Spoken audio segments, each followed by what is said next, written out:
White guilt. Let's talk about it. All right. Okay, Geraud, this is from What About Reparations? There was several comments actually that were sort of the same gist, but basically saying that in 1862, slave owners were offered money, so they were offered reparations. Yep. I didn't even know this. This is insane. Or were offered reparations for the the workers that they lost. Their loss of workforce. Yes. Yeah. And someone kind of did the math, like, for how much, like, some people, like, if we're talking today time, Yep. like, $450,000. That's, like, they got a lot of money. Yeah, a lot of money. For owning slaves. Yep. And freeing them. So they got reparations back then, which I just think is insane. Yeah, it's crazy, right? Yes. Those people's families will be like, reparations? No, we don't agree. Like, everything's on an even keel now. But yeah, a whole group of people, and we're not talking 20 people.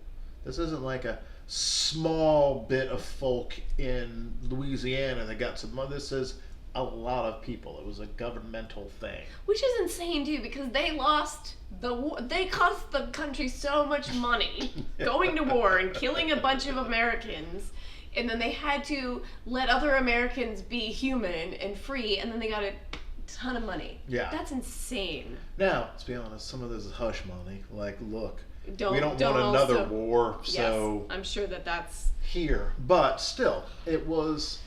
I mean, is that what we need? Do we need some hush money, or else we're going to war? I'm not calling for war. People would be like, "Oh my God, did he just ask for a race war?" That's not at all. Yeah. But I'm saying, if there was a race war, would we get money to not have it? Just curious. Interesting. Just curious is all. Yes. Okay, I don't understand. So maybe this goes to something we were saying. Someone said, "Who's we? Are you foundational Black American?"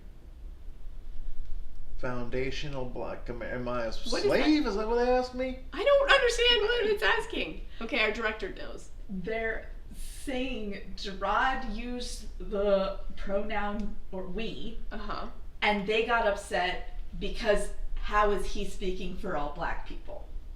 Well, if you'd watched any of the other videos, you know Geraud keeps saying. I'm not talking for all Black people, just me. Just him, which is an But opinion. I am part of the we. I get to be one of the we. Yes. We men, we Black people, we people what like Scotch.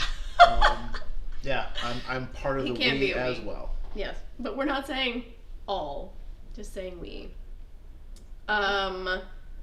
Okay, this is the last one on the reparations. Yep. Start with easy answers on reparations. Descendants of Black families murdered, chased away, business burned in Wilmington, Tulsa, Rosewood. That's easy, but being clouded by the overwhelming. Start with easy and figure it out one at a time.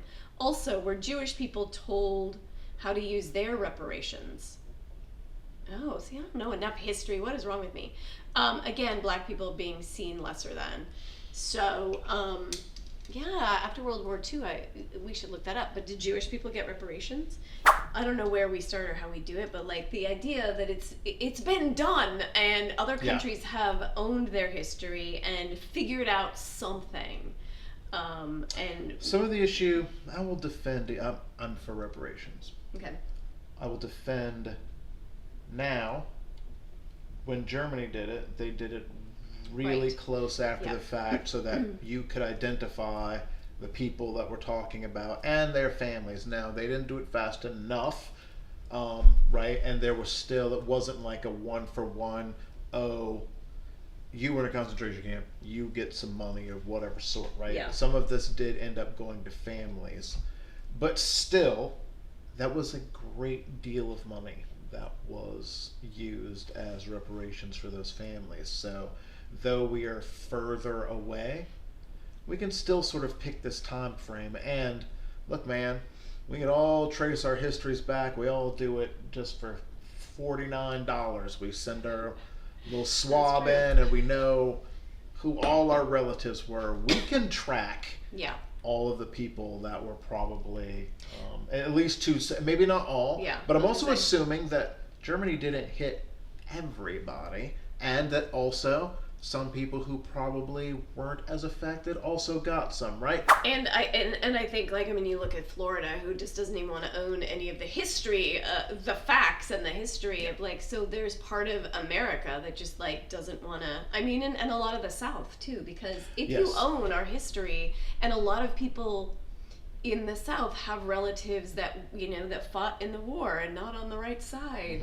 And so then you have to grapple with all of that, and for so many years, finally, like, just literally finally, we're getting rid of some of these statues and talking about, like, hey, maybe we shouldn't, like, woohoo, Civil War. I mean, like, North and South, and like yeah, why are there reenactments? This, look, if you're a Civil War reenactor, I'm glad you got a hobby, but it's weird to me.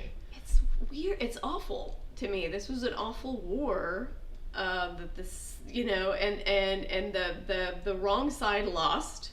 Good, but, like, it's taken us forever to, like, even talk about that, and I don't know. So there's so much history that we haven't really owned or discussed in the right way, that, like, how then do we as a country come together and say, wow, we've done, like, we really have done wrong, and let's make it better, when not half, but a big chunk of the country is like, oh, did we really do that much wrong? I think there's that, right? So I don't know how it is generally outside of the South. I know that there are places sort of Northwest where a lot of communities in the Northwest went away to the Northwest to get away from slavery, yes. Politics also, we don't want to deal with any of this at all, right? So there are so how do places like that think about this? But I know that in the South, typical Southern culture is that we don't talk about the elephant in the room. I said we. I'm in the South. I count as one of the we. Right? We don't typically talk about those big things. We talk about folks in Germany, for example, sort of claiming this history, outing family members who were active Nazis, right? There were a lot of people that were in the military that were sort of classified as Nazis, who were just in the military doing their job, right? So we're not saying every German in the military was an actual Nazi or had these views. We're mostly talking about a particular group of people. Here, there were a lot of slave owners, and again, some folks just working there, right? Not necessarily slave owners, but were in fact privileged. One of the things that I think I see here is that it is hidden, right? So there, we know that Uncle Olaf was a Nazi general, and we know it, and our family has done a thing about it, and we're making sure that none of this is passed down, and it was talked about in school. His name is in school books, and also a lot of us changed our name to get away from that. So, okay, because I'm thinking about this group. It's called the Daughters of the Confederacy, right? And it's within that group, I think they're very proud of being the daughters of people that were, you know, in the fighting the fight. And I don't know, it's just such a different thing, especially in the South. But, like, the idea of being proud to have fought on the wrong side, the losing side, a lot of people, like, you're not going to get this reference even remotely. Oh God, what? It's okay though. A lot of my people out there will. I think it's this. I know of quite a few people who I thought were full of to be totally honest, right? But there are people who think that it wasn't about slavery, and that slavery wasn't even a big portion of it, right? States' rights, that's what they say. Look, but I think most educated people get where the truth of that lied, thus reparations for slave owners when they had to give this up, right? This is a big part of it. Yes, you might have been a Confederate or a Confederate soldier and not been a slave owner. In fact, if you were a slave owner, you probably weren't fighting, right? The beauty of the rich. And so I can understand that there are a lot of people who think, no, that's not why my great, I don't know how many greats it would be at this point, you know, grandpappy fought in the war. It wasn't we didn't have slaves. We were fighting because we didn't want someone coming in to tell us what to do. The reference you're not going to get. I think that a lot of people who have family that fought in the Confederacy feel more like brown coats. Already people are like, yep, know what that is. Firefly. No, yeah, Firefly, right? It's a whole thing. It's a show. It's a show. Okay, I know of the show. I know nothing about it, but okay. You really got to watch more television. I know. I don't have time. Anyway, okay. But it's romanticized, right? Now, Mm-hmm. I don't know if Joss Whedon would say that these were Confederate folk, right? But they were, they have Southern accents. They ride horses, whatever, right? Mm-hmm. But there's this whole glorification of the losing side, and so the show and the movie follows these people who still wear the uniform of the losing side and are very proud of it still. That's what the brown coat sort of stands for. I think that there are some people who are sort of in that place that feel like it was never about slavery. It was about having a government come in and tell us what to do, as if the Southern government wasn't telling them what to do, right? There's this I think there's this glorification and disbelief that they thought that back in those days in the South, people were just willy-nilly. Like, the government didn't have any hand in what they were doing.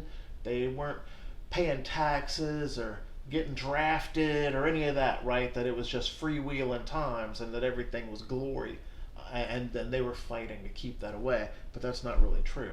Just like nowadays, we're fighting this fight for big political means, and yeah, it makes sense that your family's probably not being told, hey, come fight, we're fighting for slavery. I know your people don't have any slaves or anything, but come fight for these rich people to keep slaves. That's not the message that they got, right? They were told, in fact, nope, we don't want these northerners imposing their stuff, getting rid of our things, right? It is. So I think there are some people who really do believe that they were on the right side, but I don't know many people who are highly educated about it who believe it. And I would love if we get comments from people who are like, nope, I am a history buff, I have studied that time, Civil War was a big thing, and it turns out the South was right, and here's why. Like, I would love, if it exists, I would love to hear it, but you don't often hear many scholars say